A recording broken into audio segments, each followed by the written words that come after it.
Hey everyone, I'm Megyn Kelly. Welcome to the Megyn Kelly Show and happy Friday. Yay. Last night, you may be aware, was President Biden's State of the Union address. I'm just going to tell you what I thought. It was a disgrace. It was shameless in its dishonesty and partisanship. What it telegraphed to me was that he doesn't care about this country. He cares about himself and his reelection. First, a quick word on his manner.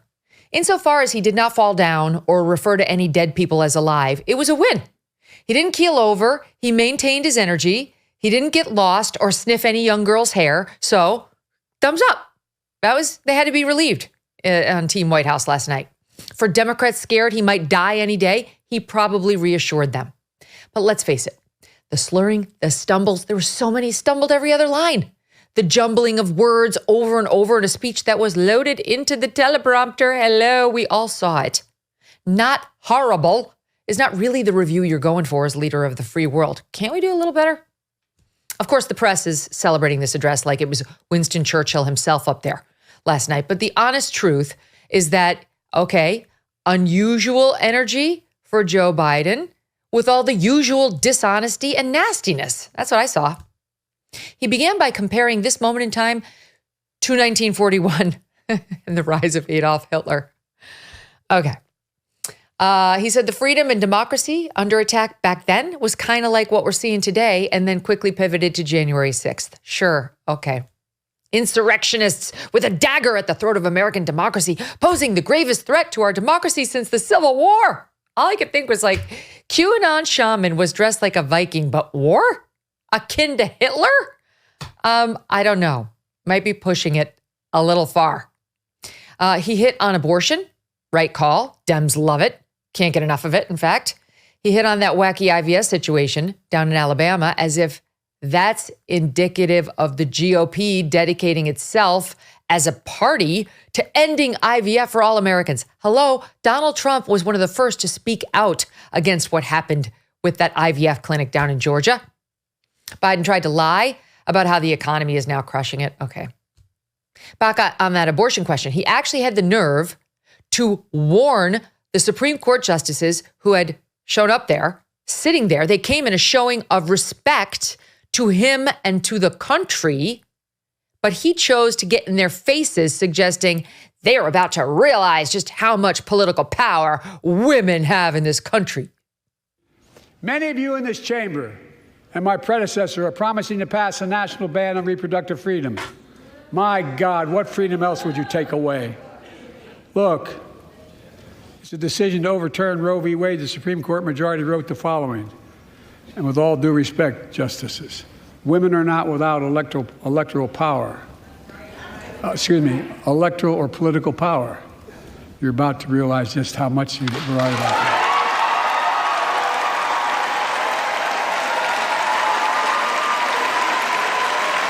Clearly. That's what the Supreme Court's decision overturning Roe v. Wade was counting on, sir. Saying the High Court did not want to be the arbiter of the abortion matter and that it should be up to the voters to decide what they want in their respective states. Biden can't even threaten correctly. He wanted to scare them that the exact thing they said should totally happen is about to happen? Okay. It's ridiculous. The exchange on our southern border was the most dishonest part of the evening, and that's saying something. He got up there pretending to be Ann Coulter. He really, really wants tough legislation right now so he can do something about the border, except he's not going to use mean words about illegal immigrants, okay? He's going to do something about the border but not use the mean words. That, he says, is a bridge too far. He will not say that they're poisoning the blood of our country, no matter how many of them kill our children with fentanyl-laced Adderall, because it's mean. He's humane. Marjorie Taylor Greene interrupted this part, demanding that President Biden say the name of Laken Riley, the 22-year-old University of Georgia nursing student who was murdered by an illegal weeks ago. I wish that MTG had just kept quiet, because he was right in the middle of a brain freeze that I wanted to see play out, and her heckling saved him, which was annoying, but watch this. It's not about him. It's not about me. I'd be a winner. Not really.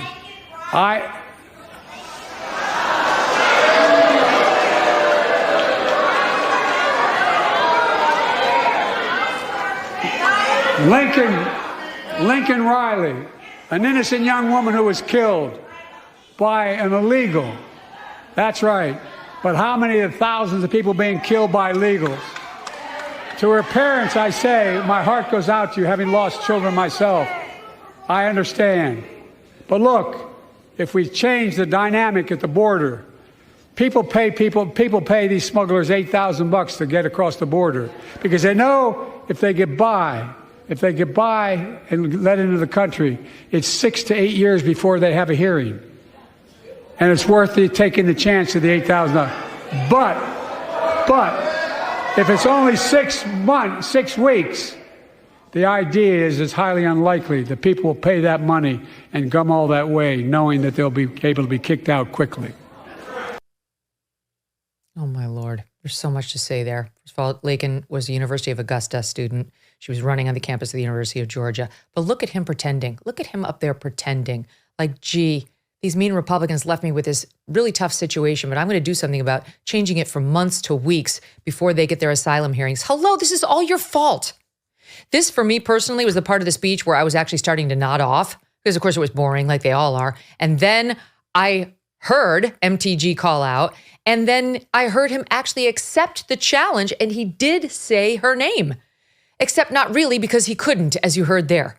Notwithstanding the fact that that name, Laken Riley, is all over the news, all over buttons being worn in the chamber last night, including the one in his own hand that MTG had given him when he walked in, and the fact that Marjorie Taylor Greene had just said it to him out loud. He still botched the name Laken Riley. He can get George Floyd out, no problem, a drug-addled criminal who menaced women, but Laken Riley, who was helping the sick heal, killed at the hands of an illegal immigrant, couldn't quite muster the interest or the execution on her name. I'm sorry.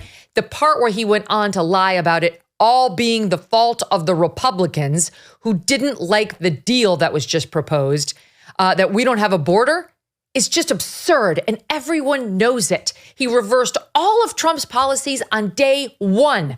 Just as he had promised to do, he wanted to be more humane. He wants now to blame the fact that we've had upwards of 10 million illegals come into this country on his watch, and no one knows where they are or what they're up to on the GOP. Okay. By the way, the president used that term, illegal, after MTG said it. And now these absurd leftists today in the media are everywhere expressing their outrage at that. Not about Laken Riley's death, her murder, but that he used the term illegal about the man who murdered her. Well, he was one. Illegal. He was an illegal. Deal with it. Deal with the fact that he was here illegally on Joe Biden's watch. That's what's relevant. He was an illegal. Sick of it. You would not believe. We're going to get into it. He also, true to form, took the opportunity to make that moment about Laken Riley's murder once again about himself. I've lost children too, he pointed out to her grieving family. So I know, he tried to say, as if anything Joe Biden has been through equates to what this poor family of a murdered daughter is suffering right now. Just stop doing that. That's not humane, sir. He ended the speech with more lies about how committed he is to honesty, decency, dignity, and equality. Honesty? Like about your son's business dealings and yours? And his laptop being Russian disinformation? His connections to Ukraine and the Chinese? Remember that little debate in which you made us all sorts of representations and promises that weren't true? Decency? Like when you checked your watch as the bodies of the fallen soldiers came home from Afghanistan after your disastrous withdrawal? That was decent of you. God. When is this going to be over? Need to get out of here. Dignity? Like when you let those trans lunatics show their fake breasts on the White House lawn as they defiled the people's house? He lamented some other unnamed person's story of resentment, revenge, and retribution. That's not me, he assured us. That's not me. Okay. Despite 4 criminal prosecutions to federal by his DOJ against his Republican rival. Not to mention tax probes into critics like Matt Taibbi and Clay Travis, criminal probes into folks like James O'Keefe, who dared look into the Ashley Biden diary situation. No retribution there whatsoever. So yeah, the president, he did seem like he'd been given a hefty dose of steroids last night. He lived, he didn't keel over, but we all suffered. And will continue to if the American people don't see through this charade. Joining me now to discuss it all is Sara Gonzales, host of Blaze TV's Sara Gonzales Unfiltered, and Josh Hammer, host of the America on Trial podcast. Don't miss a moment. Subscribe to this show on YouTube and follow me on Insta, Facebook, and X. Discover a holistic wellness solution with Bon Charge, a brand dedicated to optimizing every aspect of your life. Grounded in science and inspired by nature, their evidence-based products cover a broad spectrum of premium wellness items, and I own several of them. From enhancing sleep and performance to boosting energy, accelerating recovery, and balancing hormones, Bon Charge offers a diverse range of benefits. Consider the infrared sauna blanket from Bon Charge that they say can burn extra calories and detoxify. This innovative blanket elevates your heart rate, simulating the effects of physical exercise. Bon Charge says sweating during the process helps eliminate heavy metals and toxins from your body. Setting it up takes less than a minute, and it rapidly heats up for a quick and convenient experience. For a limited time, save 15% by visiting boncharge.com/MK and use the coupon code MK, boncharge.com/MK, and use coupon code MK to save 15%. Sara, Josh, welcome back. Great to have you. What did you make of it, Josh? It's hard to get worked up about these State of the Unions because they're always manipulations and they're usually kind of boring. But the dishonesty was just next level last night.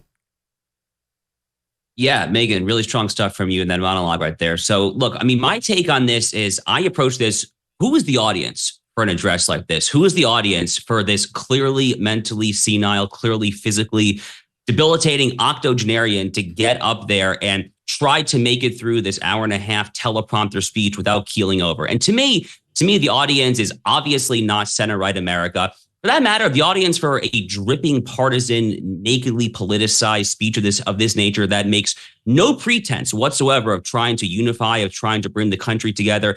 The obvious audience for this is Democratic and left-wing activists who are still trying to shiv Biden from the top of the ticket. I think that this is a speech really delivered, Megyn, to places like Dearborn, Michigan, who are voting uncommitted in the Michigan primary. It's a speech for places like the Minneapolis area that voted 19% statewide in Minnesota for uncommitted. I think he's basically giving this speech very much not to unify the country. He's giving it kind of subtly to the people who are hoping that he will be brushed aside at the last minute for a Kamala Harris, a Gavin Newsom, Jared Polis, or, God help us, some other left-wing nutjob. And I think that he's really trying to at this point, get up there with the B12, whatever kind of boosters and drug cocktail, the White House doctor may or may not have signed up on. He's getting up there and saying, I am the nominee. Deal with it. You're not going to get rid of me. I think that's actually very good news for the Republicans, Sara. What do you think? Because I feel like Republicans would love to see this guy be the standard bearer and the opponent. They don't want Michelle Obama swooping in. And if that's what this has done, shorn up his base into believing he's the guy, they should stick with him and he's going to see it through to the end. Okay. Yeah, I completely agree with that, Megyn, especially after that performance last night, which again, great monologue. You couldn't have, no one could have said it better. But, I will point out the bar, people kept saying in the mainstream media, oh, well, he did a great job. He surpassed expectations. Right. But the expectation was, is he going to even survive? So the fact that he surpassed your expectations is not really saying much, in my opinion. It really stuck out to me that his first topic that he went to in the State of the Union address was addressing Ukraine. And really, doesn't that tell you all you need to know about this president? You mentioned, Megyn, that he considers himself to be humane. He always wants to point out, oh, well, that's the humane thing to do. It's not humane to say illegal. And he got in trouble for that. And I would just like to point out, it seems to be that all of his humanity goes to everyone except Americans, right? The humanity that he has. I'm so humane to talk about Ukraine and talk about how we need to be propping them up. Our taxpayer dollars need to go to Ukraine. Our taxpayer dollars need to fund all of these illegals coming into the country. We need to bring all of these illegals in. It seems to be, Megyn, that all of this humanity that I'm seeing from Joe Biden is towards every single other entity other than the American citizen. And it was just disgusting to watch him lie. Although, what else was he supposed to do? Because he has nothing to run on. He has no victories to tout. So, of course, he's going to lie, but it didn't make it any more settling to listen to and stomach, especially when we sit around, we're watching what's going on in America play out, and we know that it's just absolutely false. Mm-hmm. You know, today, Josh, I mean, truly, it is like Churchill got up there, the way the media is talking about him. Scarborough, when I watch Scarborough right now, it's a reminder to me that some people are just desperate to be around power. You know, he licked Donald Trump's boots when he thought Trump might be getting close to the White House. He couldn't have bent over and kissed and licked any harder, okay? Sorry for the graphic image, but he couldn't have. And then when he realized he wasn't going to be vice president, he got mad. He turned on him. And then we all saw how his coverage changed. And now that he's getting called by Joe Biden, we read this in the press, and reportedly Biden and his acolytes watch Morning Joe. He's once again swooning that he might have access to power. That's what I see in this man. Some of us, especially those of us who are actual journalists, we get more skeptical of you as you get more power, right? It's our job to hold you to account. The higher you get, the less kind we are to be, the less likely we are to be kind to you. And he's the opposite. Anyway, take a look at this little mashup of him, among others, on the president. I was not expecting what he did. He came out punching, forceful, strong voice. He threw boiling oil on MAGA, on Trump, on the Republicans without ever mentioning a name. He had Frazier's left hook. This was a tour de force by Joe Biden. And in the words of Naomi Biden, doubt him, then watch him. I thought the speech was very high caffeine. I think Joe Biden woke up this morning, had a cup of coffee and had his Wheaties. He was definitely there to fight. This was his "How about them apples" speech. So, what do we watch the same thing, Josh? Or is that just them running cover? Or you know what I think it is? They're just relieved. They're relieved he didn't die. Yeah, I think that's exactly right. I mean, you said it, Sarah said it. I mean, they are genuinely relieved that he did not keel over and have to be rushed to the ICU in the middle of that speech there. Someone, maybe it was Scarborough, who said he had his morning coffee and his Wheaties that day. I mean, I think it's more likely that they kind of gave him a little bit of Hunter Biden's cocaine from the White House, to be honest with you, if I had to guess there. I mean, because we haven't seen that kind of energy, whether real or drugged up, whatever, from this president in God knows how long, probably since he was campaigning for the White House the last time back in 2020. Look, I mean, there's no way to describe what we just saw there in that montage other than just Soviet-style Pravda propaganda. That's all this is. I mean, this is regime media covering for the regime. They are terrified of the orange man bad. They are going to pull out every single stunt in the book, Megyn, over the next 7-8 months until this election November, including going to the mattresses for Joe Biden when he manages to not die in front of a nationally televised audience. They're going to the mattresses with Jack Smith and all the lawfare. We have seen nothing yet. They are just getting started. Wait till the ads start blaring into the suburbs all across America about how January 6th was a Nazi-esque attempt at a coup. They're just going to go bonkers here. I really fear that this is kind of just a preview of what is to come over the next few months. It's going to be genuinely harrowing, I fear. I mean, to even use the word Hitler, to make a reference to 1941 in the first minute or two of getting up there, how absurd. You're just... Even if you want to zoom out and make it about much more than Donald Trump, that's just an absurd analogy to what is happening in the world today. It's generally not done. Most of us in media know you don't go to the Hitler comparisons, no matter how bad things are. It's just, you don't touch it. 6 million dead Jews in incinerators is not something to casually bring up at the top of the State of the Union so you can be reelected. Most of us know this. But he has no respect. And my only concern in this, Sarah, is that, people, like I think about my husband's mom. She's a wonderful, very smart woman who lives outside of Philadelphia, which is a purple state, more blue these days, but, pretty reasonable in its politics historically. And I worry that people who live in that area where she lives are watching this like, okay, like he did it. He was together and, Trump is crazy and he seemed all right without, they don't know necessarily that every other line was a lie and a manipulation by somebody who managed to crack a couple of jokes here and there, and thanks to some sort of shot of steroids or something, got through this with more energy than normal. Yeah, I mean, look, you may be right, but I do at least have hope that those people that you're talking about, the average American who doesn't live in this world, who doesn't have time, quite honestly, to eat, sleep, and breathe this stuff like we do. My hope is that look, if it'd be different if this was a campaign speech, but this is the State of the Union after 3 years of Joe Biden's presidency. And they have to at least look around them and say, is my life better under Joe Biden? How much am I paying at the grocery store? How much more am I paying when I go to the gas pump?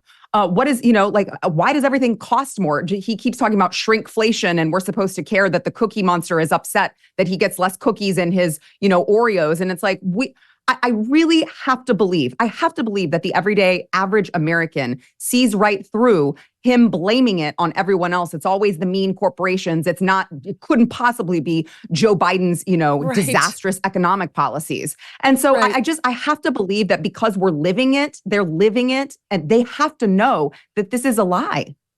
Yeah, you're right. Because it's almost like, we were talking about this recently, but like when you see a liar in front of you, and their affect doesn't really match what they're saying, your gut feels it. Like there's a dishonesty happening here. You feel it on a gut level. Mm-hmm. And I do think with things like inflation and immigration, people are going to feel it on a gut level. They know it's bad. They know it's bad no matter what he says. But the Pravda style, propaganda that you referenced, Josh, I'll give you another example. In Scarborough, this is him. Just listen to this nonsense. I'm sorry, but it has to be called out. This is before the State of the Union. Okay, this is yesterday, him getting us ready. This is what a propagandist does. Take a listen. He's far beyond cogent. In fact, I think he's better than he's ever been. Intellectually, analytically, because he's been around for 50 years. And, I don't know if people know this or not. Biden used to be a hothead. Start your tape right now, because I'm about to tell you the truth.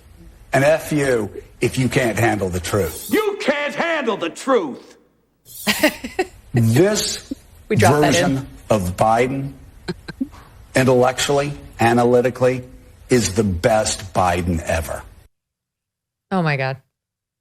I mean, he might as well have just ended it with, because he's listening to me, because I've gotten in his head. So I'm telling you, this is the best ever, Josh. Megyn, for the younger listeners here, I feel like I have to remind the younger listeners here, Joe Scarborough was a Republican congressman from a very, very red district in the Florida Panhandle. He was NRA endorsed. If they had a House Freedom Caucus back then, Joe Scarborough probably would have been a founding member. He had a very conservative voting record over his 3 to 4 terms in Congress. And he has just obviously lost his everlasting mind. And he's not the only example. There's so many examples that I could point to. I'll give you just one other, Megyn. A former federal judge by the name of Judge J. Michael Ludig. He was a federal judge on the U.S. Court of Appeals for the Fourth Circuit. He was the conservative rock star. All the top tier law students clerked for him. Ted Cruz, John Eastman, Noel Francisco. He was sending 3-4 clerks a year to the Supreme Court. He was a short lister for the seat that ultimately went to John Roberts during the Bush administration. Then he retired from the bench. He served at Boeing as general counsel for 13 years, reemerges a few years ago during COVID as a public commentator. And he's been just a viciously anti-Trump, quote unquote, legal eagle. And in particular, Megyn, he has been probably the leading number one national proponent of the argument that Donald Trump is disqualified from the ballot because of the 14th Amendment, Section 3, so-called insurrection clause. In fact, after the Colorado Supreme Court in December held 4-3 that Trump was disqualified. Ludig did the rounds on CNN and MSNBC and said that this logic was masterful, brilliant, and unassailable. Yeah, so unassailable that even Sonia Sotomayor and Ketanji Brown Jackson did not sign up for it. So these people who once had their conservative bona fides lined up, again, Orange Man, they just lose it. I love that you sent out a tweet about that the other day, and it said something like, now Ludig is to the left of Ketanji Brown Jackson. Great job. Your Trump derangement syndrome is serving you really well. So speaking of like suburban women who everybody's fighting over, Sarah, you know, they're a coveted voting group because they used to be Republican voters and then they didn't really love Trump and moved over to the Dems. I don't know how much they're going to love the shouting. I really don't. It was a lot. I know he was trying to show vigor, but like I see vigor when I look at that Canadian politician, Pierre, whose last name I can never say, Kelly McGuire, who, Polyev, okay, thank you, team, who's just casually eating the apple and like demolishing the nasty reporter who was trying, like that's vigor, that's youth, that's strength. He doesn't have to shout at me for me to feel like this is a strong man. Last night, we got something else in our current president, and here's some examples of that. I think it's 6. A gravest threat to U.S. democracy since the Civil War. But they failed. You can't love your country only when you win. Those bragging about overturning Roe v. Wade have no clue about the power of women. Where is it written we can't be the manufacturing capital of the world? We are, and we will. We're exporting American products and creating American jobs. Right here in America, where they belong. We could have kept going. That's just a few. So what did you make of his affect?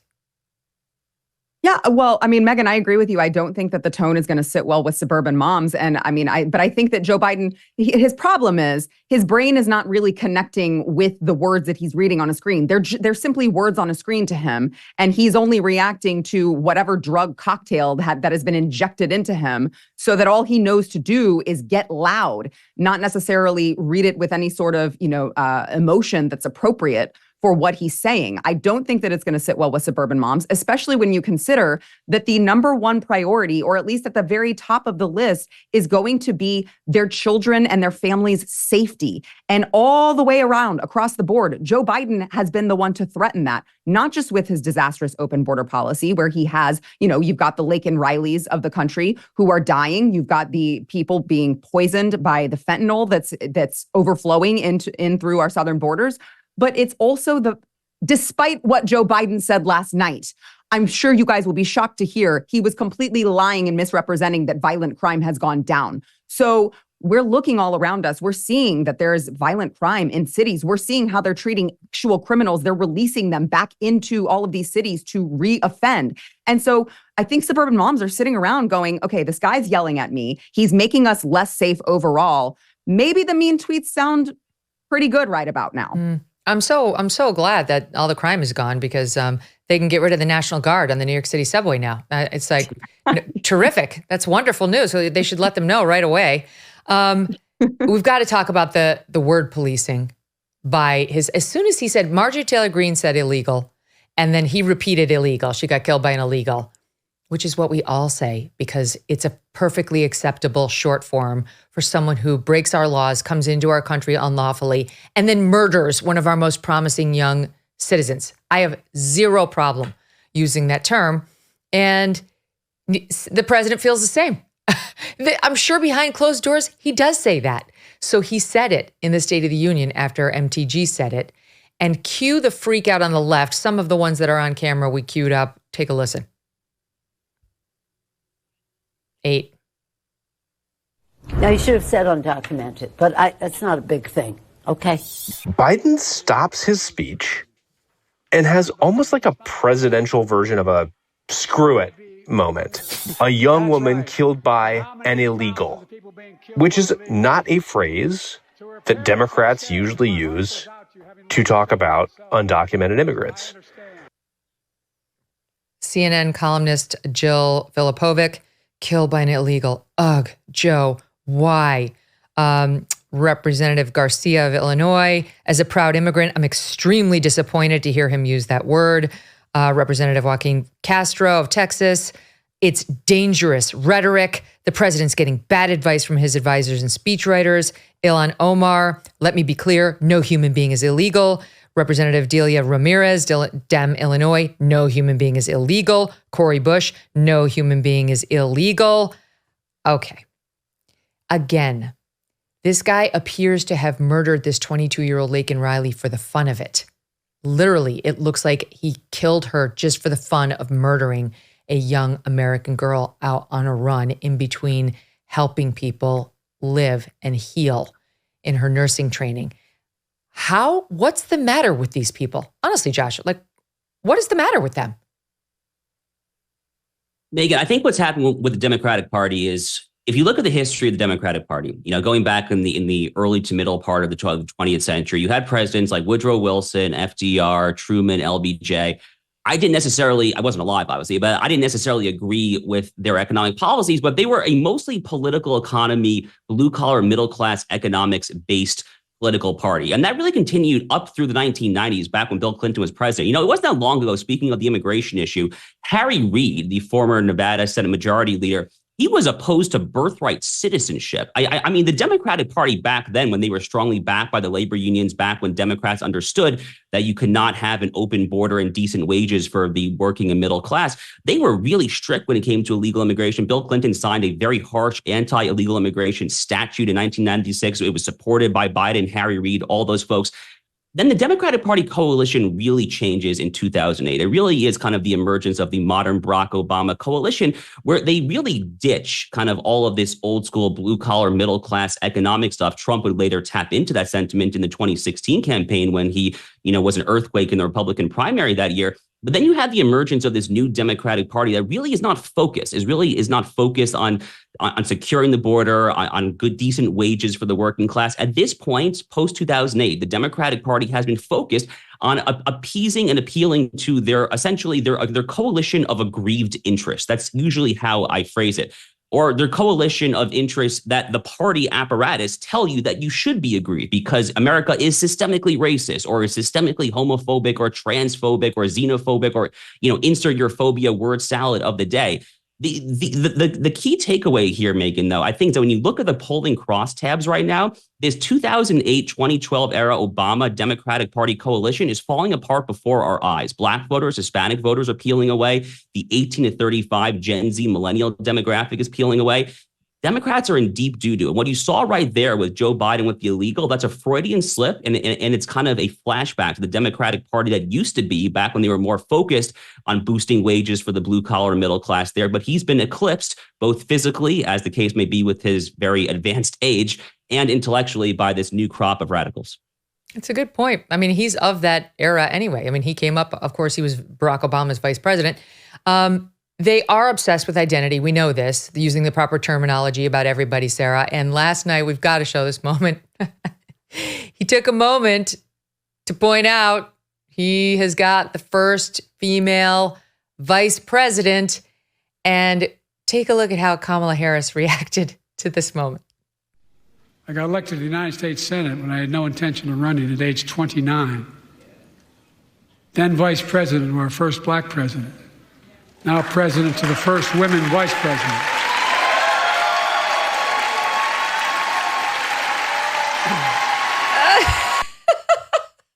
For the listening audience, she stood and she clapped for herself. I am going to miss her when she's gone. What do you make of it? Are you going to miss her? Because I'm counting down the days until she's gone. She is such an embarrassment to all of us, right? I mean, the history books will look back and reflect just how dumb we were for, not us, but the left, for engaging in this identity politics, which, by the way, what is a woman? They still can't tell us. We have Ketanji Brown Jackson, interviewing for the Supreme Court, who can't even tell us what a woman is. So it's nice to know that the left now remembers what is a woman and what is not, and can designate Kamala Harris one. I mean, she's just such an embarrassment. Look, no, but listen, maybe it's that you haven't heard her latest her latest inspirational speech, Sarah. I'm going to play you just an excerpt of Kamala Harris on democracy, and then you're going to start to feel it, and you too will think, Please don't get rid of her. Watch. Because when we think about the strength of our democracy, you know, I think that there's a duality to the nature of democracy.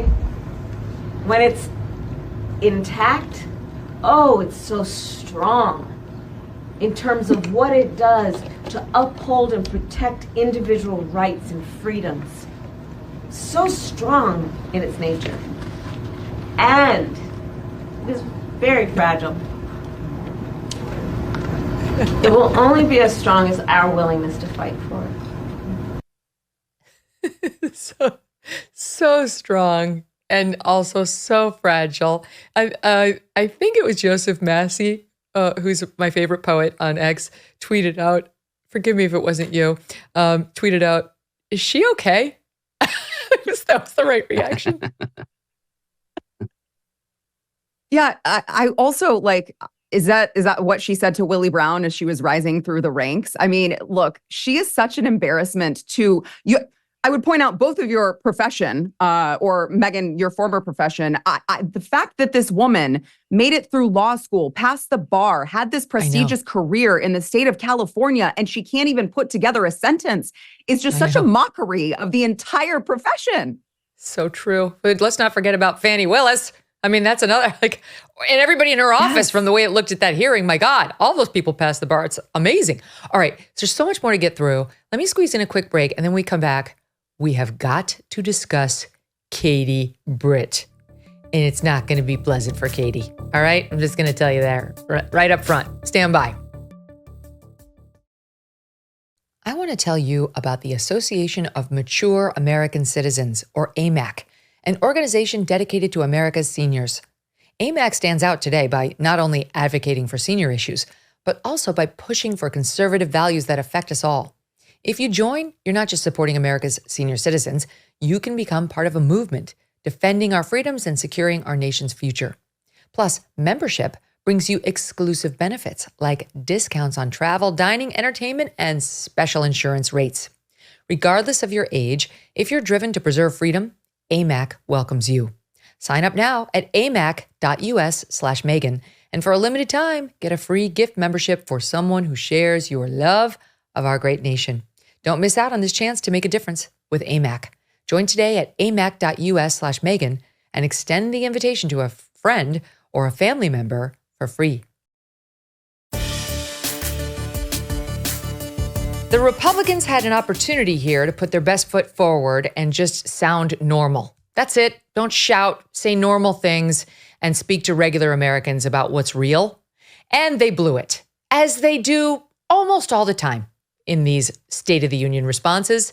They put up rising star in the Republican Party, Katie Britt, who is a senator from the state of Alabama and a Republican, as I said. And I don't know what the F I saw. I agree with the people saying she looked like she was auditioning for a show on Lifetime. The drama, the fake affectation, the over-the-top portrayal of emotions I did not believe she was feeling at all.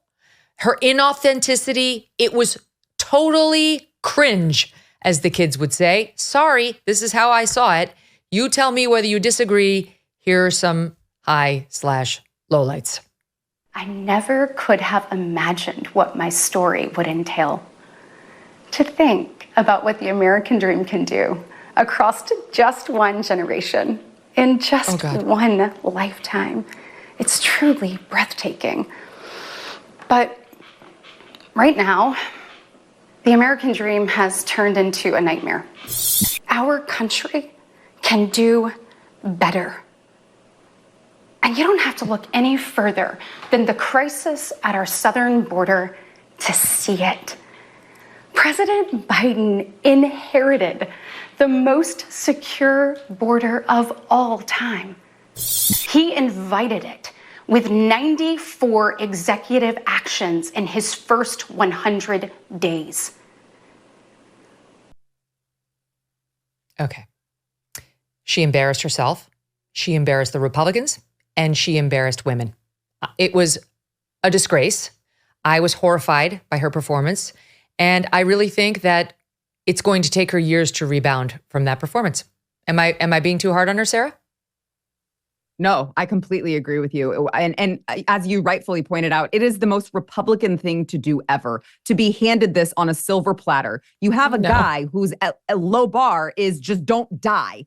He hits that, right? Okay, so good for him. Right, but it was just such a terrible, terrible night. And there were so many lies that were spewed. And you have this opportunity on a silver platter. And what do you do with it? You parade Katie Britt out there to audition for a Lifetime movie. I mean, it was just so painfully embarrassing. I literally had secondhand embarrassment watching her try to over dramatize everything. I mean, you had one job, Republican Party. You had one job.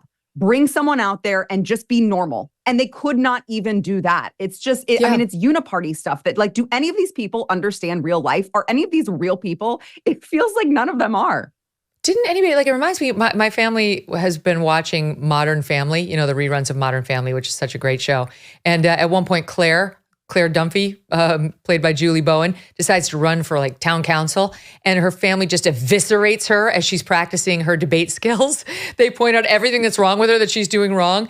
And someone needed to do a little bit of that to Katie Britt. There needed to be some down-home honesty about, it's not working. You're not Meryl Streep.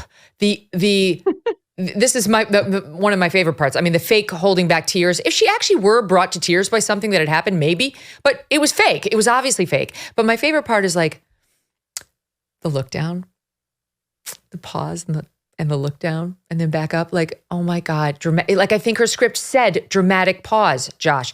Total missed opportunity. Yeah, you know, Megyn, there was a prominent Israeli statesman and political theorist many decades ago, 50, 60 years ago, by the name of Abba Eban. And he famously said of the Palestinian Arabs that they never miss an opportunity to miss an opportunity. And for the entirety of my adult lifetime, since I've been covering, following, talking, and writing about politics, the Republican Party never misses an opportunity to miss an opportunity, because as you and Sarah have both said, the floor here was literally do better than the guy that we were worried about getting rushed to the ICU with like heart palpitations or something like that. And we had this. I mean, Katie Britt there, I mean, just in that montage that we just saw, to say nothing of some of the other antics that the whole country, unfortunately, was watching last night. I mean, she kind of comes across as an insecure high school junior who's trying to swoon before the star quarterback and try to convince him, like, no, I actually really care about your touchdown passes or something like that. The whole thing is beyond over the top. I mean, I was never a huge fan of Katie Britt in the first place, to be honest with you. I think that she's not a particularly in touch with the current mood of the Republican Party. She kind of comes from this kind of old school business chamber of commerce-y wing. She definitely did herself no favors here whatsoever. But here's the one tiny thing that I will say. I'm not defending her. It was a very bad performance.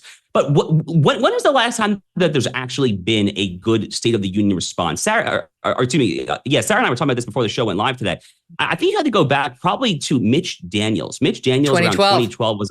Yeah, that was the last time that I could actually think of, like, wow, that was actually a capable response. You had Bobby Jindal back in the day, Marco Rubio with the water bottle. No one does a good job of this. No. And it is a structural disadvantage. Yeah. Why do they keep choosing people who can't speak in public? It's so upsetting to me. You can get a normal spokesperson.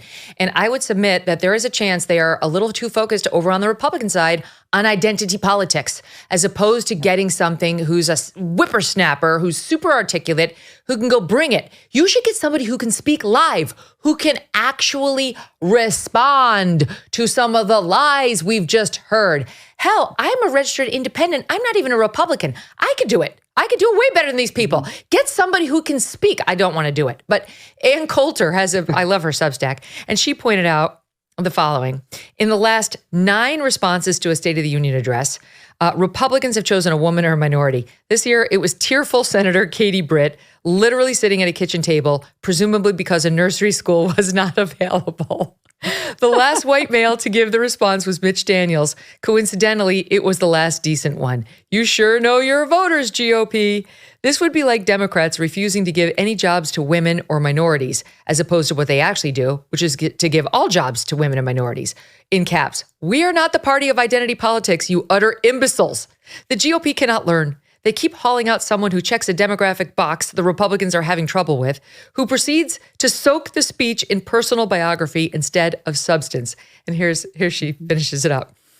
For added cringe, Senator Katie Britt decided to drench her speech in estrogen. Children, kitchen table, more children, worried moms. We support IVF because familyness. Need to get dinner on the kitchen table. All this delivered in an overwrought manner that will be used to teach students in the first week of acting class what overacting is. And once you become Senator Katie, you should have become Kate. We don't have Senators Billy, Timmy, and Mikey. She goes on from there. I agree with every word of that. Yeah, I do as well. I mean, look, I would also say, I'm going to take it one step further, and this may be controversial to say, I don't know, but I am, as the Hispanic here, I will just say it. They also had a Spanish response. And I don't think that there should be a separate Spanish response. It's very identity politics. It's very pandery, right? Like, have one response. And if you want to translate it, translate it. If you want to have a Spanish transcript, put a Spanish transcript. But literally, all we are trying to do is respond to all of the lies that Joe Biden has just stood up there and said. And if you can't find someone who can effectively do that, who is a woman or a Black person or checkbox here, just find someone, right? And the sad part about this, Megyn and Josh, is I feel like the substance of what she was saying probably was good if we would have read it on paper. It may have been a good speech. It may have included things that could have really resonated. I don't either. I have no idea because I was so focused on how embarrassing it is that I have no idea whether or not it was actually something that could have resonated. No, I've got nothing, Josh. And here's what's tragic in her case. Heretofore, as far as I know, in her delivery has been normal. She's not always like, it's not like Kamala Harris where I played that soundbite and no one here was shocked. It was like, oh yeah, there she goes again. Listen, we just pulled a random soundbite of Katie Britt. Just this is how she normally sounds. Listen. It is clear that we have a next generation of leaders that are standing up and getting engaged. I mean, everything from school boards we've seen ever since the COVID lockdowns, and parents, being very frustrated with their children being masked consistently, and also looking at what they've been taught in the classroom and wanting to really be a part of saying, no, we want parents' rights back. To me, running for the U.S. Senate, you see this next generation stepping up across the country. Who told her she was Meryl Streep? Truly, like, who told her what you really need to do is dial up the drama? Like CAA may be watching. You really want to wow the Ari Emanuels of the world. You never know what your next act could be, Katie. I mean, the saddest part of all of this, Megyn, is, I mean, America has real problems. I mean, we talked about Laken Riley for a while earlier on this show. I mean, what's happening at the border is not just a national disgrace. It is a global catastrophe. It is a true, earnest global catastrophe. Look, I mean, 110,000 Americans dropped dead of drug overdose for the last year for which we have statistics, which is 2022. My cousin, may his memory be a blessing, overdosed and died from fentanyl 6 years ago. We were very close.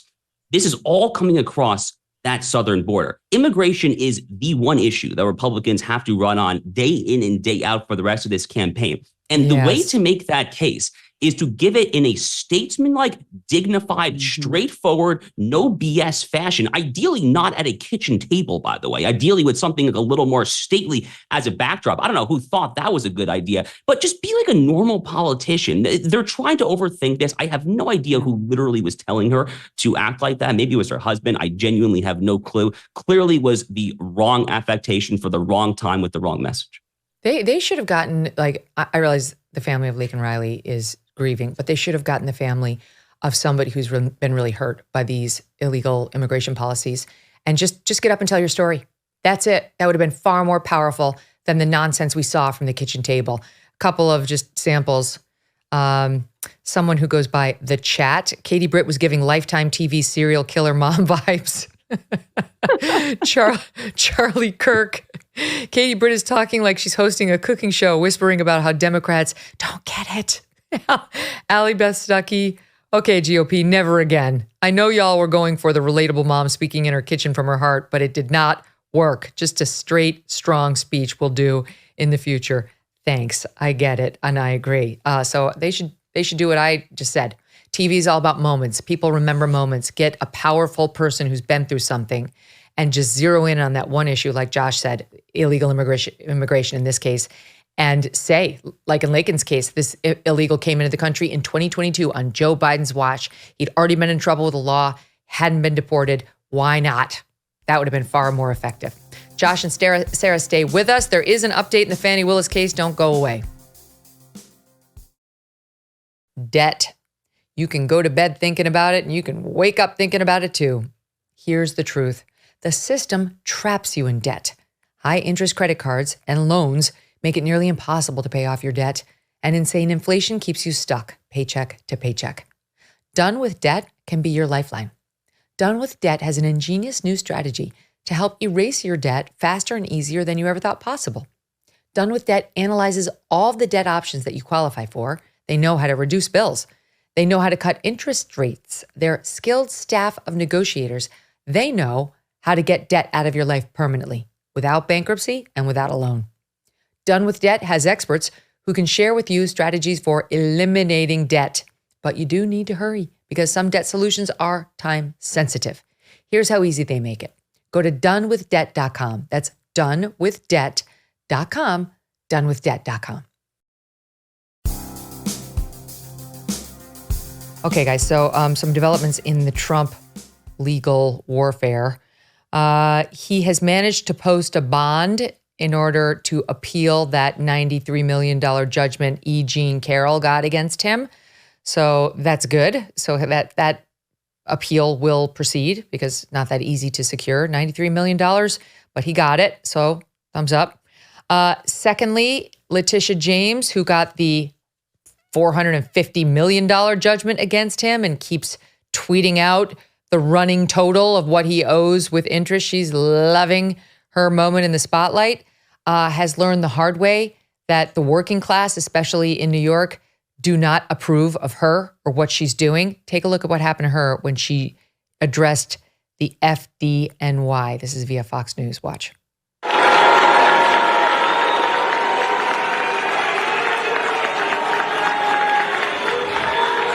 Oh, come on. We're in a house of God. First, simmer down. I want to thank Commissioner Kavanaugh and Chief Hodgins for that recognition. Wow. Sarah, look at that. FDNY, thumbs down. I'm sure they didn't respond nicely to being told to simmer down, which is annoying. They don't like her and they don't like what she's doing. They get it. Yeah, I think that we're seeing many Americans, just like FDNY right there, just kind of galvanize around Donald Trump because they see what is so clear that this is as much as the left likes to talk about, democracy is at stake and this is everything is a threat to democracy and we love democracy. They are very clearly engaging in, disturbing a political election interference. As much as they talk about, we don't like election interference, that's what they're doing by the persecution of Donald Trump. And even the independents, and I would say the moderate Democrats that still exist, they see this for what it is. They see right through it. They know that Donald Trump is not guilty of all of these things. They know that E. Jean Carroll is a psychopath. They know all these things. They can see it. And I think that every American should be sitting there wondering to themselves, again, Donald Trump has said it. If they can do it to him, they will do it to you. Ask the J6ers who are still rotting in federal prison for parading around and being led on a guided tour by Capitol Police. I mean, we are seeing serious ramifications of the weaponization of the judicial system against half of America, seemingly. And I just think that there are so many more Americans that are awake because the left overplayed their hand on this, as they do so often, as Megyn and Josh, I know you guys know. They overplayed their hand on this. They took it too far, and America sees what they're doing. There's no question that people get that Trump has been kicked around more so than any other, even strong Republican politician. What they're doing to him, you have a whole podcast about it, Josh, to him is extraordinary. And that's what made it particularly interesting to me, that this clip that was going around X the other day that I retweeted to, it's from the History in Memes X account. And it's a 34-year-old Donald Trump, just a real estate mogul at the time. And he's asked by a reporter. It's classic stuff. It's like the old school television, and the way this woman asked the questions are interesting. Anyway, it's a longer clip, but take a look at 34-year-old Donald Trump being asked about why he wasn't going to run for president. For some people, the ultimate goal in life has been becoming the president of the United States. Would you like to be the president of the United States? I really don't believe I would run it, but I would like to see somebody as the president who could do the job, and there are very capable people in this country. Most people who are capable are not running for office. Most men are frightened of politics today. It is a shame, isn't it? Yes. It is a shame. The most capable people are not necessarily running for political office, and that is a very sad commentary on the country. They had major corporations and they had this and that, but they are not running for political office. Why wouldn't someone like yourself run for political office? You have all the money that you possibly need. You've accomplished a great deal, even though you are only 34. I know there's a lot of things that you possibly can do in the years ahead. Why wouldn't you dedicate yourself to public service? Because I think it's a very mean life.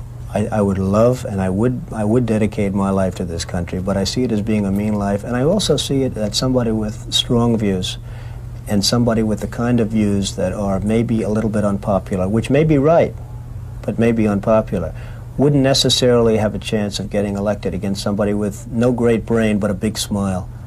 And that's a sad commentary for the political process. There is something so riveting about that clip. I don't know what it is. It's him. He looks just like Eric Trump there.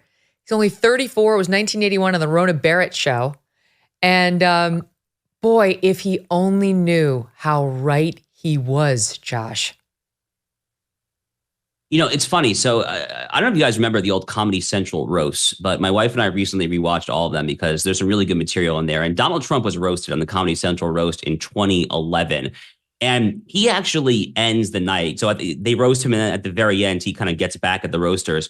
And he kind of signs off the stage by saying, "You're going to love me when I'm president of the United States." So he kind of called it as recently as 2011. I'm not entirely sure what changed. I mean, I guess he ran for president briefly back in the 1990s, or he explored it back on the old Reform Party, the old Ross Perot ticket. So look, Donald Trump has always had very strong political feelings. He's always had very heterodox views. By the way, the one view that as far back as that clip, even probably further back to the 1970s, the one thing where Donald Trump was always a traitor to his upper class friends on was China and trade. He was always much, much more hawkish on U.S.-China relations, much more anti-free trade absolutism, much more pro-protectionist, much more pro-U.S. manufacturing. Go back to look at what he was saying in interviews right around the time that he was giving this clip, and he was proved totally right on that. He was proved remarkably prescient on that. I would argue both economically and politically. But yeah, I saw that clip the other day when it was circulating on social media as well. And it's remarkable as well how little his voice has changed. I mean, if you close your eyes there, I mean, he basically sounds the exact same way. He looks just like Eric Trump, as you said there. Doesn't he? The guy's been around for a long time. He's been around in the public square for a long time now, Megyn. Yeah, it's pretty cool. I mean, I enjoy seeing it. You know, I would like to see a, no, I wouldn't. I was going to say, never mind. I'll move on. I'd like to see a clip of everybody who's running for office when they're super young so I can compare and contrast. But I think Trump's holding it together okay.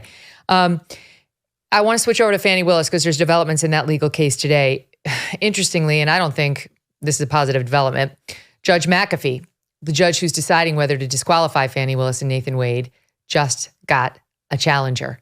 He was running. He'd been appointed to the spot because there was a vacancy, and now he has to run to, you could call it re-election, but really he's technically not been elected. And he was running unopposed up until yesterday.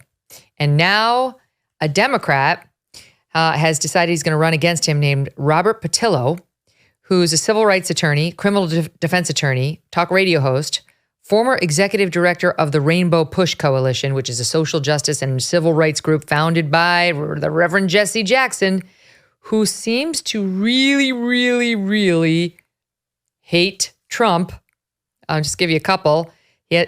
Checking his social media, there's one post showing Trump, and his post reads, "This man has brain damage." He's got, a bunch of them. He's celebrating the amount that he owes in that Letitia James civil litigation against his corporation. He is mocking the Trump sneakers, calling them air treasons.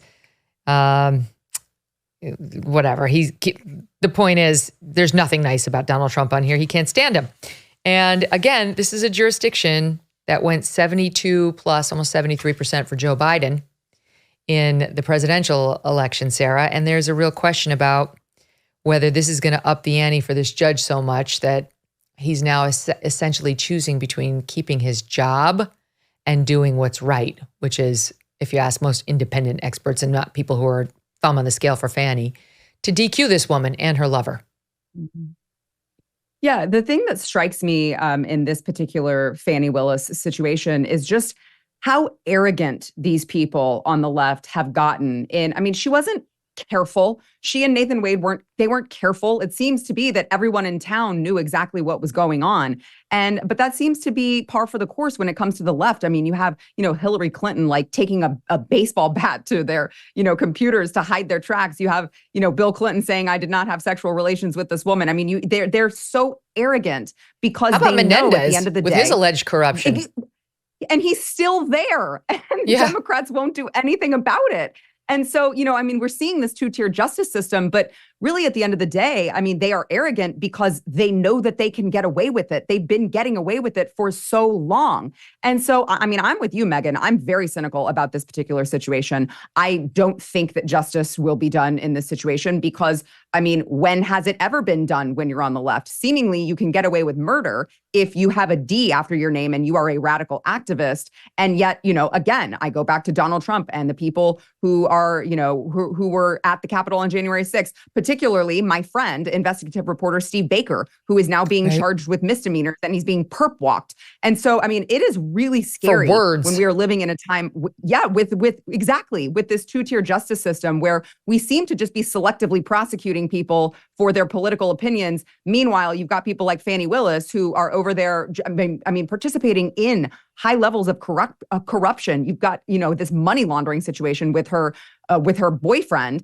And to think that we will have a judge that will rule based off of politics and not the actual law is really scary. I hope I'm wrong. I think our viewers agree with you, Sarah, because I read enough of the comments to know that they do not believe this judge is going to have the fortitude to disqualify Fani Willis, which would be a big move, but totally justified here. It's literally, I think, the only possible just result given what we've seen. But Josh, this does add a complication because it is a Democratic district. It's a heavily Democratic district. And it really is, in a way, asking him potentially to choose between keeping his job as a judge and doing what's right. And I don't mean to suggest he's going to be self-serving, but he's human. And it's a big complication. And that's why they did it. This guy claims, it's not about this judge and trying to pressure him and Fani Willis, but he went on and on about how he's hated the trial and he thinks it's been like a show trial and not well handled and a real judge would have shut this thing down long ago.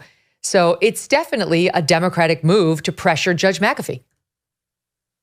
Yeah, look, Fulton County, Georgia is where Atlanta is. That is the bluest area of the state of Georgia. That's why they're bringing this case there in the first place. Fani Willis is obviously a left-wing nut job herself. Look, Megyn, I like you, I would think. I thought that Judge McAfee has been fairly fair over the course of these hearings thus far. In fact, when Fani got up there as a witness herself, and she sounded, frankly, just like a moron. Asking what continent the country of Belize is in. She just did not come across well. I really don't know how else to say it. I thought that what Judge McAfee was doing, his strategy was to basically give her the rope with which to hang herself. And she very much did that. And after that, I was like, wow, he's actually being very fair here. And maybe he is going to reach the obvious conclusion, especially after we saw that most recent data point that the Trump's lawyers hired that geolocation cell phone investigator guy that showed that they were communicating thousands and thousands of times. He was leaving her apartment at 3:30 a.m. It's all looking really, really, really bad. This obviously is a complication. And I guess one other comment on that, it's worth pointing out, America has 50 states. There is no one-size-fits-all solution to how state judges become judges in the state. So there are judicial elections in some states. There are judicial retention elections in some states where you vote just to keep or to let a judge go, but you don't vote for an actual successor. Then you have advice and consent. You have the so-called Missouri plan. There's a lot of different ways out there to get state judges. Is one thing that the states are very divided on. as a lawyer, I know you are as well, Megyn. I have a lot of friends who are on different sides of this particular issue. I've actually been more in favor of partisan judicial elections than most of my lawyer friends historically, but this clearly is one of the potential downsides to it if the judge's decision-making is swayed by this primary challenge. I know. And, look, there's always the potential for a federal judgeship for this guy. Governor Kemp is the one who put him in the spot to begin with. And I'm sure that could be attempted. We'll see, given the way, the Senate is right now. But I hope he does the right thing. And I hope he doesn't make it about himself and his longevity in Fulton County, because let's face it, that's probably limited anyway. As a Republican Federalist judge in Fulton County, how long could he last anyway? Anyway, good luck to him. And I guess good luck to his challenger in keeping it a fair race. Guys, thank you both so much. Josh and Sarah, what a pleasure. Thank you so much, Megyn. Okay, up next, we're going to be joined by author Gareth Russell, and we're going to get into a lot of things happening across the pond. But my first question is going to be, what the heck is going on with Kate Middleton?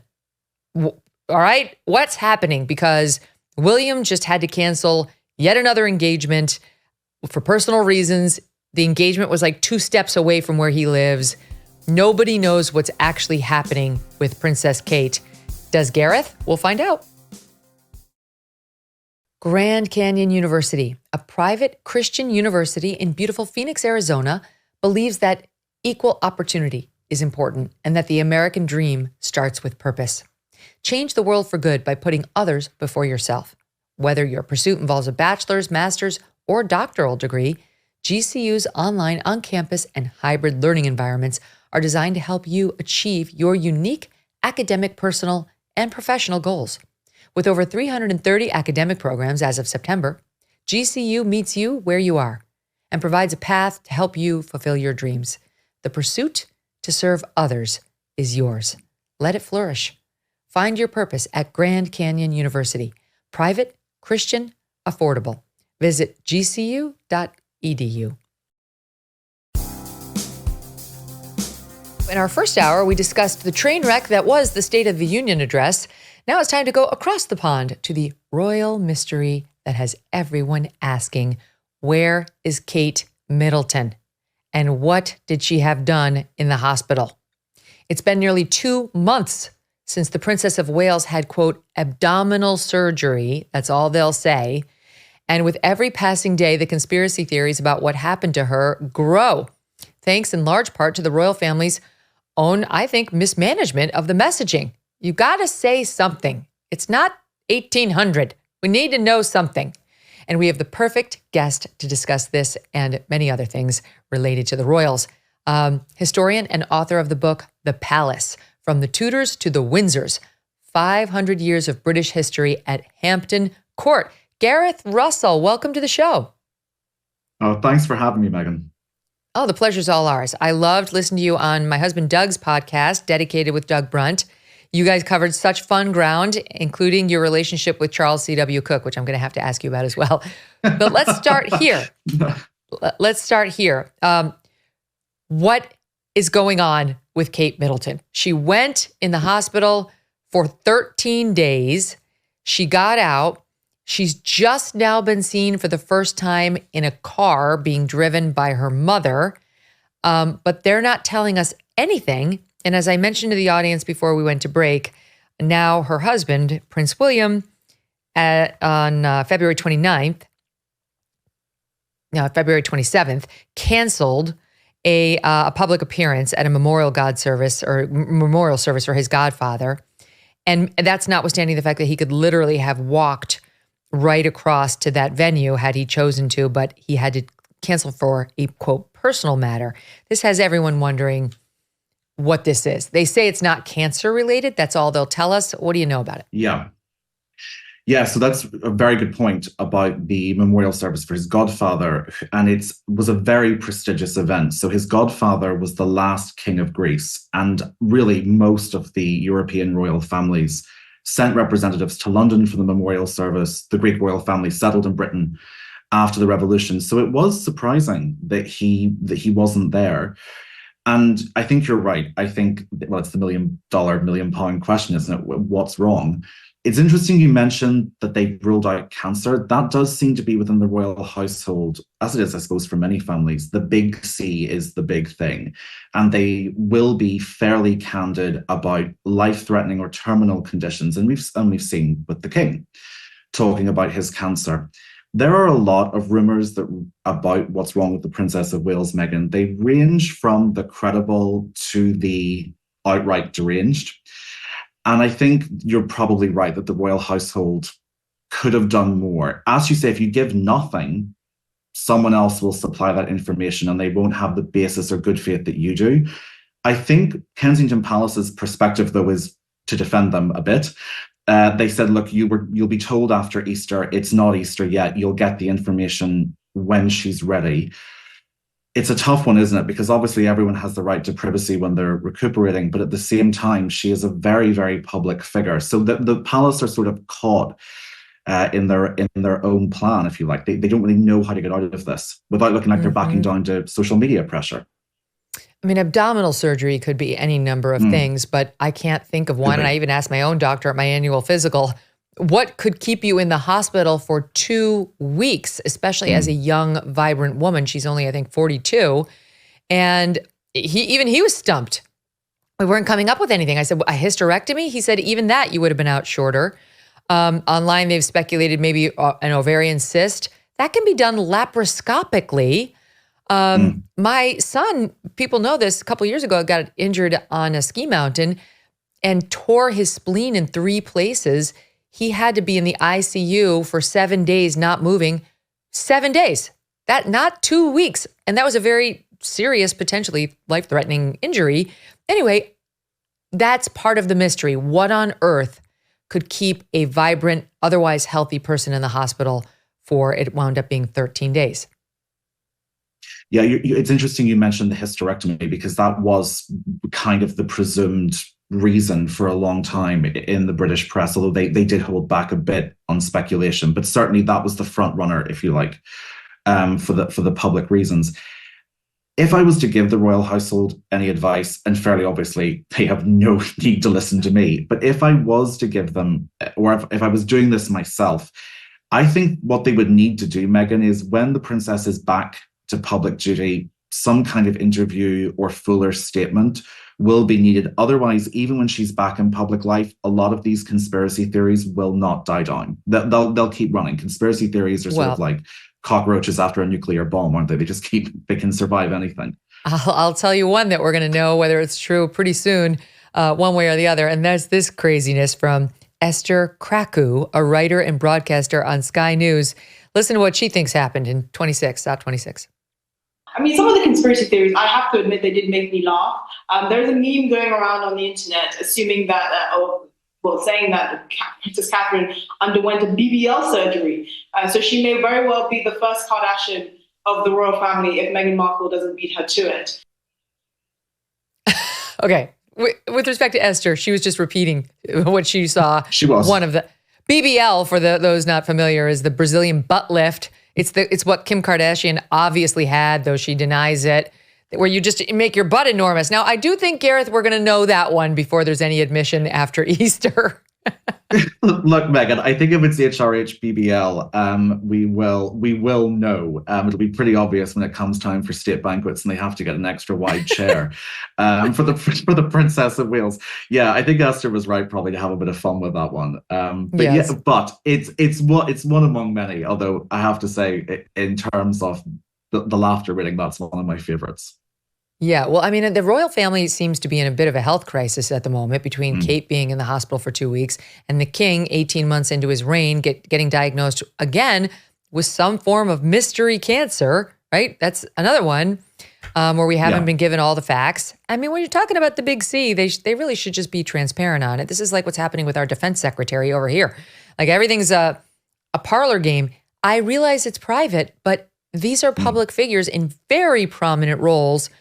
And their life in Great Britain is basically funded by the taxpayer. So it's a tough balance there. How do we think the king is doing? The king, it was pretty remarkable for him to come out and say that he was undergoing treatment for the enlarged prostate, partly because there is there is still an element to which the royals are quite private. I mean, we never talked about his mother's health in that degree. Right. Totally. And a few years ago, I worked in a biography of his grandmother. And when I was doing the section on her life in the 1960s, I still couldn't get a definite answer on whether she had cancer then. You know, there was that element of privacy.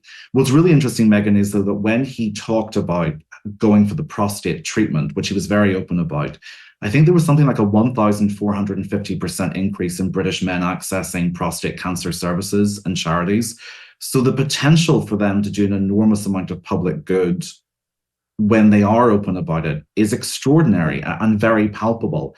Some people have supported him not then specifying what cancer was discovered in the prostate treatment because it encouraged people to keep looking, for all kinds of cancers. But other people, like you said, have lent more towards the perspective of you were specific about one thing and then not the other. Isn't there maybe a benefit to consistency and being a bit more open generally across the board as you were about the prostate? They should just do what our president does, which is just don't get tested. Anything that you think is bothering you, just don't have it tested and put a doctor out there saying everything's fine. Don't believe your lying eyes. To be honest, that's probably how I cope with my own health. I just pretend everything's fine. until the man upstairs wants to send you a different message. Right. Until it's time to go. Yeah. Let's just take a little sojourn over onto your mention of the Queen Mum, because I do think this is fascinating. So your book was about not Queen Elizabeth, but her mother. And for listeners at home, this is the Helena Bonham Carter character in the King's Speech, right? This is the woman. Yes. Like we knew the Queen Mother. If you're old enough, you remember the Queen Mum. She lived to be 104, something ripe old age. 101. She got it into her centenary very comfortably. Okay. And so, most of us who didn't know much about her did fall in love with that character in the King's Speech because she was so loyal to her husband, who is the father of Queen Elizabeth and now the grandfather of the current king, King Charles. So I loved some of your stories to Doug. You were saying that you unearthed all sorts of fun anecdotes about her. She had a great, somewhat bawdy sense of humor. It sounds like she didn't take herself that seriously for a queen. No, and I have to give Doug full points. When he makes the guests a drink, he made the Queen Mother's favorite tipple, a gin and dubonnet. And I tried to say, look, I don't know if this is an on-air kind of drink. It's closer to Pin Stripper, Doug, but we'll give it a go. So the Queen Mother was just, I loved writing about her, Megyn. I have a real soft spot for kind of tough women. They used to call her the steel dagger in a silk glove because she was very charming, but you didn't mess with her. And she had this fantastic sense of humor. So she had two gay servants and quite a few gay servants, actually, because homosexuality was legal for a large part of her life in the UK. And in her house, it was sort of a safer environment for them. But two of the footmen ended up dating each other, but also quarreling. And one afternoon, they forgot to bring her drink because they were arguing. And she didn't realize other people, including a bishop, were in the house at the time, and she intercomed and said, when you two old queens have finished fighting, could you fetch this old queen her drink? And that sort of was the story that I heard over and over again, because I think the bishop was trying not to laugh too hard. But yeah, she didn't take herself too seriously. One person who did take her seriously, and I think this is the compliment of all compliments, during the Second World War, Hitler called her the most dangerous woman in Europe because she was so tough and gave such a lift to British morale during the Blitz, because unlike a lot of other governments, the King and Queen refused to evacuate London even during the air raids. Buckingham Palace was hit twice. And she actually became a really skilled marksman. And she told Winston Churchill that she thought if the Nazis invaded, that she knew they would probably kill her and her family. So she was determined to charge at them with a gun and try to take as many of the Nazis with her before she was gunned down. So I had a huge amount of time for her. That's my kind of girl. So this is kind of what I have been saying lately. I was mocking earlier this week the fact that these young girls on TikTok over here are trying to make a hero out of Monica Lewinsky. I'm sorry, but no. And I see today here, Katie Britt gives the response to the State of the Union for Republicans and sounds absurd with this overacting and this overly dramatic performance. And it's just so frustrating to me because I know and I see all the time extremely strong female role models who are, forgive me, Gareth, just ball busters, right? And they're out there. I don't know why they don't get fronted or celebrated more, in particular by our friends on the left over here in the States. But I mean, you've lived it. And for some reason, England is much better at recognizing it, elevating it, and celebrating it. It's a really good point. I wonder, it might be the historical past that we have. You know, we have ball-busting queens stretching back 1,000 years. So maybe there's a culture of us, you know, we like spine in our public figures, certainly in the past. And I think one of the things that the Queen Mother really passed on to her daughter, the late Queen Elizabeth, is that sometimes you don't need to be really showy about your charisma or about your public service or even about your personality. There's a real, I said this to Doug actually, Megyn, and we talked about this, it stuck with me. I think there's such a great virtue in just putting one foot in front of the other, turning up, you know, doing your duty and keeping going. And that's kind of why I gravitated towards people like the Queen Mother, who took their country and their role seriously, but didn't take themselves too seriously. I think that's a great balance. Mm-hmm. Here's a little bit, if you guys haven't seen the King's speech back from 2010, you need to. It's so good. We cut a clip. I think this is Colin Firth as the King, but let's watch. With war looming, you've saddled this nation with a voiceless king. You've destroyed the happiness of my family, all for the sake of ensnaring a starved patient you couldn't possibly hope to assist. It'll be like mad King George III. It'll be mad King George the Stammerer, who let his people down so badly in their hour of need. What are you doing? Get up, you can't sit there, get up! Why not? It's a chair. No, that is not a chair, that is St. Edward's chair. People have carved their names on it. Chair is the seat on which every king It's held in and place queen... by a large rock. That is the stone of Scone. You are trivializing you can everything. believe You all that, Bunsen. I trivialize... don't care how many royal Listen to me. arsenals have sat in Listen this to me! chair. Listen to me! Listen to you, by what right? By divine right, if you must. I'm your king. No, you're not. You told me so yourself. You said you didn't want it. Why should I waste my time listening to Because you? I have a right to be, and I have a voice!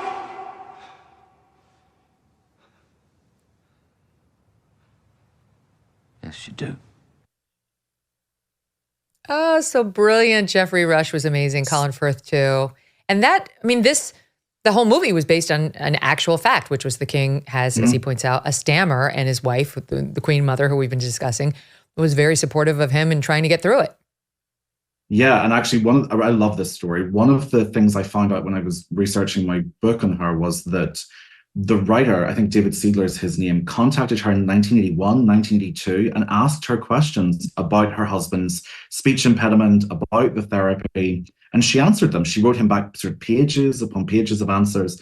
And then she said at the end, "This was very painful. It was a really difficult time in my life. Would you mind waiting until I'm dead before you make the movie of this? But don't worry, I'm 83. You won't have to wait too long." And then she lived to 101. But he did hold off. He kept his promise and didn't make it until she died. All right. I mean, I would be remiss if I did not point out, because he mentioned King George, the Mad King, and that is the one from whom we rebelled when America was formed in a more perfect union. And I don't know if you're familiar. I know that you're, very culturally astute, but here in Connecticut, the cultural event of the season happened the other night when my son's 4th grade class put on the American Revolution. And it was a triumph. It was incandescent, Gareth. And I told the audience this was coming, but our son Thatcher got cast as Betsy Ross. It's an all-boys school, so some of the boys played girls. And we just cut just a bit of, we blurred the children's faces because everybody's privacy, but here's just a little bit of how that looked. The legislatures of the state and George Washington was unanimously elected president by the Electoral College. Electoral College? How does that work? No one knows, dear. It's a complete mystery. Please, Betsy, it's just a bit complicated. Okay, well, why don't we let these fellows here explain? They're on their way to participate in the very first Electoral College. And scene. So that was my little Betsy talking about the Electoral College. That's the period drama we all should be seeing the movie rights for. That's what I want to see, Megyn. Let me tell you something. Thatcher Brunt could teach Katie Britt a thing or two about not being overly dramatic. Hold it back. Reel it in. Listen, if Thatcher doesn't end up playing Betsy Ross in the movie version of the American Revolution, I'm not buying a ticket. That's just the way it's going to have to be. Listen, I would take the Queen Mother any day over Kamala Harris, who stands and applauds for herself. The Queen would be rolling over in her grave if she ever saw one of her offspring being so self-congratulatory. It's not a thing. And also the stiff upper lip. We missed that. Somehow, in our separation from Great Britain, we lost that entirely. Now we just lean into our weaknesses, our complaints, and our lack of being able to handle our emotions at every turn. Well, it's funny because she did have some insecurities, but she said that the best she ever felt about herself, this is the Queen Mum, was when she went to New York, I think in the 1950s, and some of the wonderful New York taxi drivers just rolled down their windows and shouted, "You look great. I don't like thin women. You look brilliant." And she said, I'm a bit fat, but the New York taxi drivers love me. Those guys are the best. Well, yeah, I mean, apparently, how many decades later, they felt very differently about Meghan Markle because they chased her to within an inch of her life in her fake paparazzi car chase that she said was nearly catastrophic, which is an impossibility on the streets of New York. What do you make of her? It's really interesting because the figures, so she's not the least popular member of the royal family. That's Prince Andrew for, fairly obvious reasons. I know, I think I'll put my money on the table, Megyn. I have a feeling the Sussexes, or particularly Prince Harry, would like to be back involved in royal life. That the numbers here, though, do not suggest the public would be wildly enthusiastic about that. Before Spare came out, about 1 in 3 people said they would like to see Prince Harry back in public life. That's now more like 1 in 7. So the numbers have taken quite the tumble. So, but you know what? Everyone loves a comeback story. So, well, not everyone, but we'll see. I'm going to take the what is it? The no pass line on that one.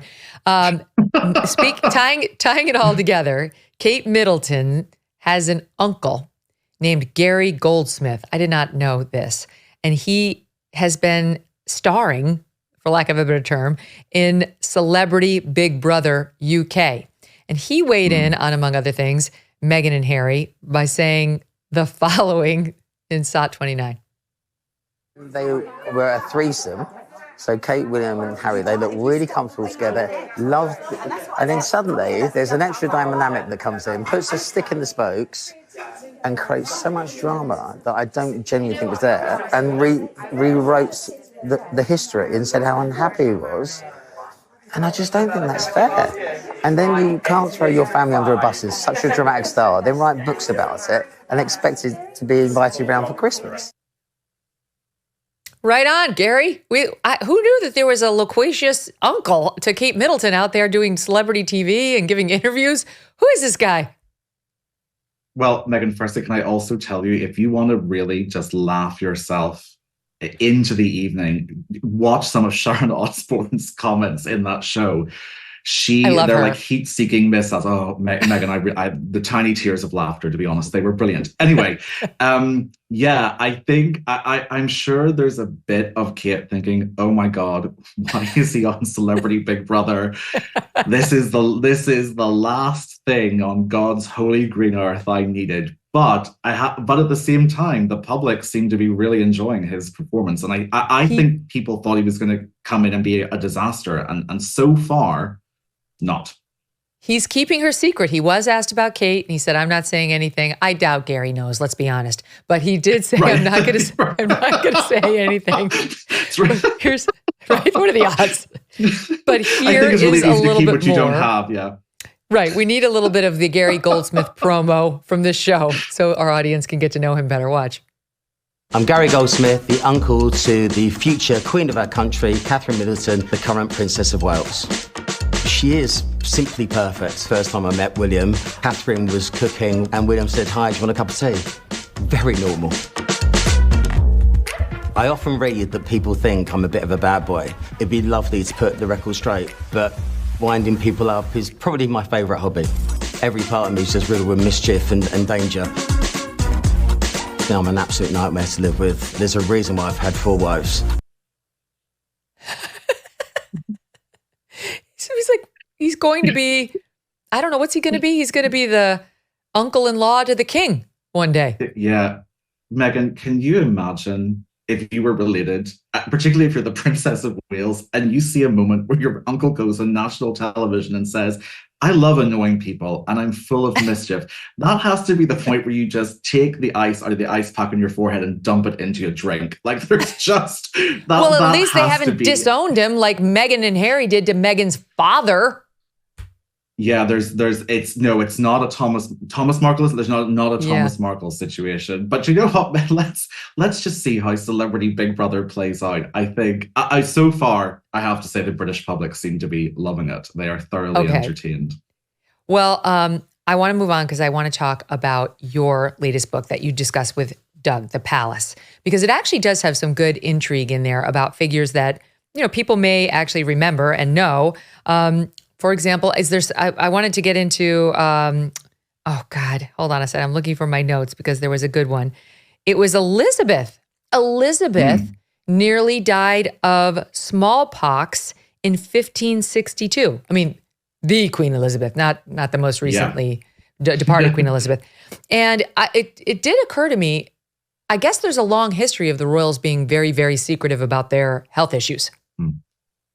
Totally. So, I mean, to go back to your earlier point, Megyn, that sort of queen of the ball-busting queens, Elizabeth I. I mean, she ruled for 45 years, from 1558 to 1603.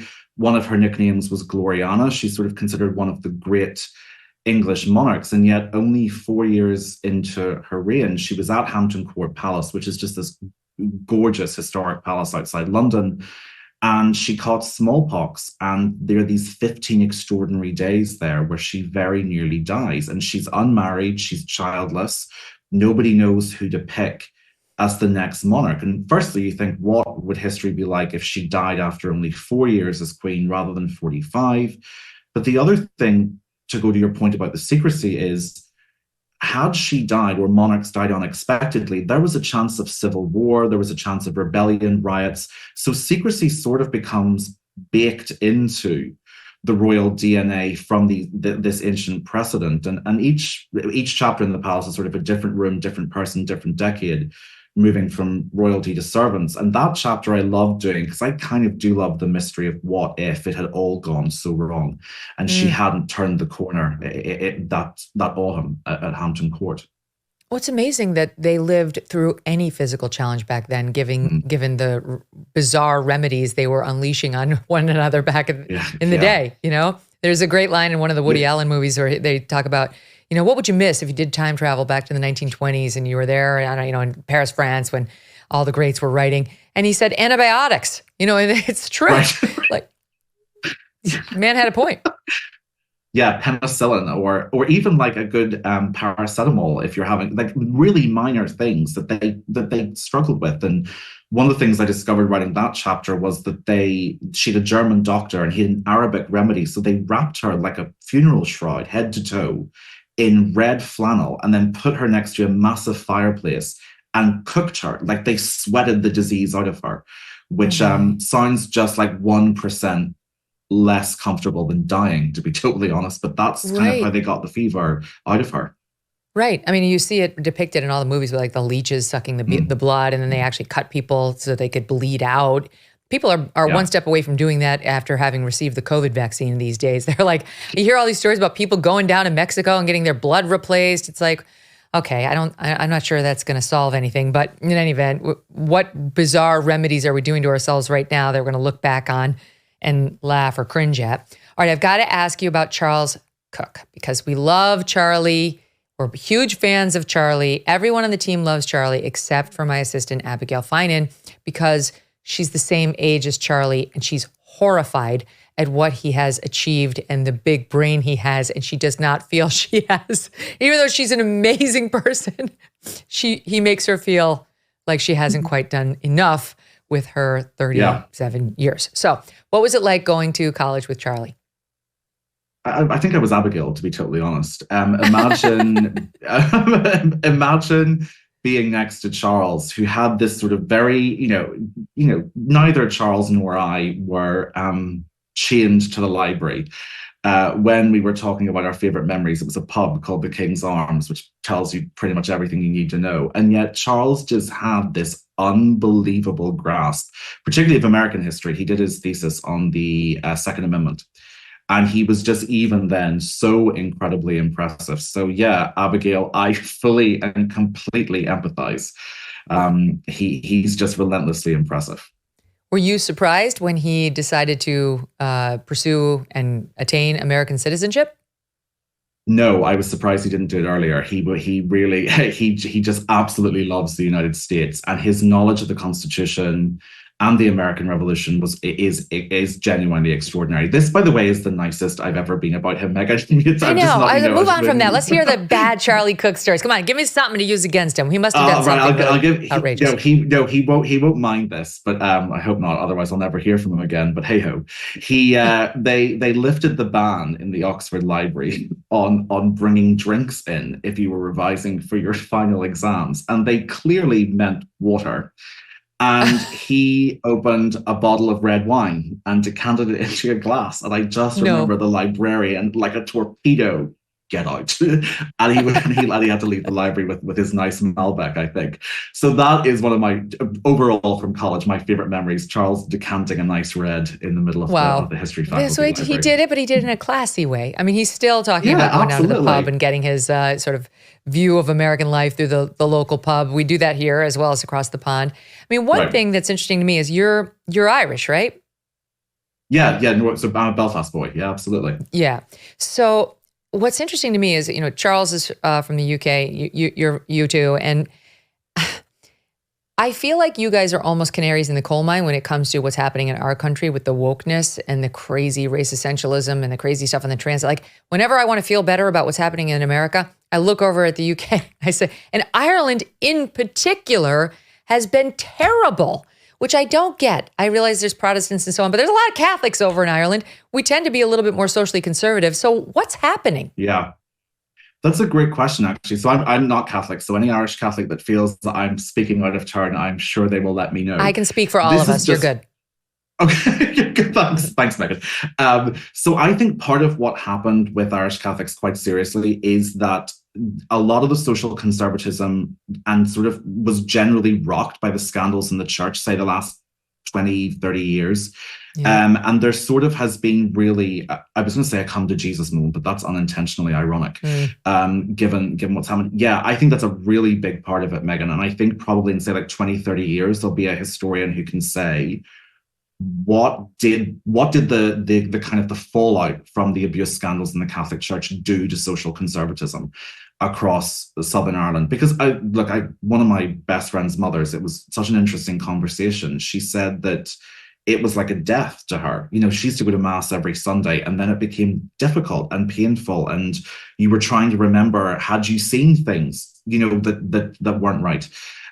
So that, I think, is a really, really big part of that kind of shattering. But it's also, it's also modernity, things shift. But I think those abuse scandals did as yet not fully appreciated damage. I think it was hugely impactful. That is a very interesting, astute point. Someone should take a hard look at that. What role did that play in the deterioration that we're seeing and feeling on a society-wide basis? For sure, the absence of religion and the shoving of religion out of the public square and out of public life and private life has been extremely detrimental. But that's a very interesting theory on what's happened in the Catholic Church and why more Catholics aren't standing up to this craziness. Gareth Russell, you're amazing. You're so interesting. You've done so much. Thank you. And please come back.